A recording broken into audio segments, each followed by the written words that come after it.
राधे राधे मित्रों, राधे चैनल में आप सबका बहुत बहुत स्वागत है। भादो मास कथा अध्याय 12। आज हम अध्याय 12 का श्रवण करने वाले हैं।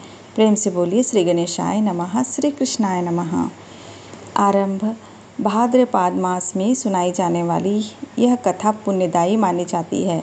यह कथा भगवान श्री कृष्ण धर्म, भक्ति और सत्कर्मों की महिमा का वर्णन करती है। आइए सुनते हैं भादो मास कथा का 12वां भाग। कथा 12वां, सच्चे नियम और भक्ति का फल।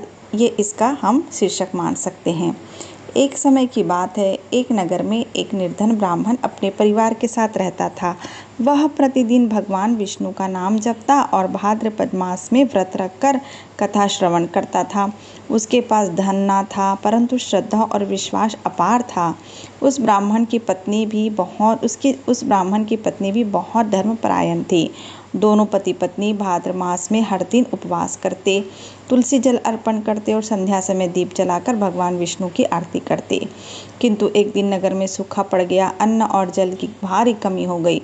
लोग अपने अपने व्रत त्यागने लगे, लेकिन ब्राह्मण दंपति ने हार नहीं मानी। उन्हें भूखे रहकर भी भगवान का व्रत किया और कथा श्रवण करते रहे। उनकी यह निष्ठा देखकर स्वयं भगवान विष्णु प्रसन्न हो गए। उन्होंने ब्राह्मण के सपने में आकर कहा, वत्स, तुमने कठिन समय में भी धर्म नहीं छोड़ा। तुम्हारे घर अन्न, धन और सुख समृद्धि की कभी कमी नहीं होगी। प्रातःकाल जब ब्राह्मण उठा तो उसने देखा उसके आंगन में एक दिव्य कलश रखा है जो कभी खाली नहीं होता था। अब उसका परिवार न केवल सुखी हुआ बल्कि वह दूसरों की भी सहायता करने लगा। शिक्षा। जो भी भक्त भाद्रपद मास में श्रद्धा, भक्ति और नियम से भगवान की पूजा करता है, उसे जीवन में हर संकट से मुक्ति मिलती है।